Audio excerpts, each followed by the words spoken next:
The so-called Cabral files were not freely given to Batangas Congressman Leandro Leviste. Staff members of the late Public Works Undersecretary Maria Catalina Cabral claim these were forcibly taken from her office and they have photos to prove it. Now a congressman says if this is true, Leviste may face an ethics complaint for his actions. Mobile journalist Arles Delos Santos has tonight's big story. Since December 24, Batangas 1st District Congressman Leandro Leviste had been revealing pieces from the so-called Cabral files. He had even asked Public Works Secretary Vince Dizon to authenticate the said documents and later on posted them on his social media account. This opened Leviste to criticisms over the authenticity of the alleged files in his possession. Some are insinuating that he acquired the documents forcibly from the late DPWH Undersecretary Catalina Cabral, rendering the alleged evidence as inadmissible. Leviste had since maintained that Cabral gave him the documents voluntarily and that Secretary Dizon had authorized his visit, a claim which the Public Works Chief has denied. A staff of Cabral has now surfaced, debunking Leviste's story. Footage from the DPWH on September 4, the day Leviste said Cabral gave him the documents, put Leviste in the location. It showed the neophyte lawmaker entering Cabral's office, then both headed to another office. At past 6 in the evening, CCTV recorded Leviste and Cabral leaving the said office with the legislator having documents in hand. What was not seen supposedly was the manner which Leviste got hold of the documents. Cabral's staff said these were forcibly taken by Leviste from Cabral. Pictures of Cabral's bloodied fingers allegedly proving the action also surfaced. But Leviste says it again.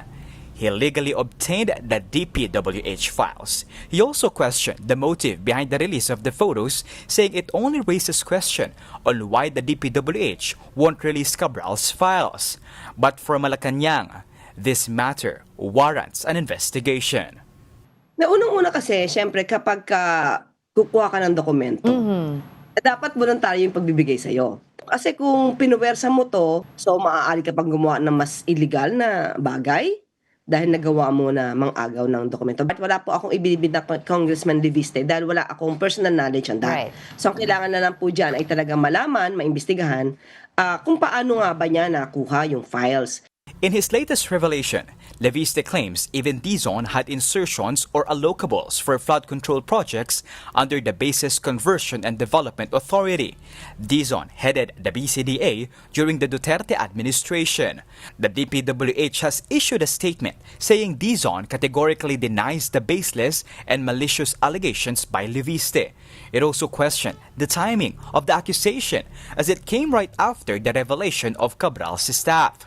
In a separate statement, the BCDA also denied having flood control projects funded through budget insertion as no such fund exists in the agency.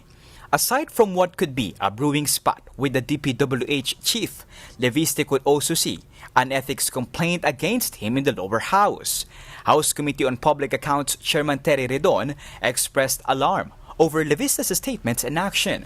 The DPWH, Redon said, may file the complaint against Leviste if it chooses to do so. Better for the DPWH personnel to basically file the complaint kasi if they really feel aggrieved at the manner by which the files had been obtained, pwedeng yung DPWH leadership can undertake it, di ba? If they actually wanted to honor the memory of Usec Cabral, na dapat hindi siya ginagamit sa ganito pong tipo ng I guess malicious disclosures of government documents.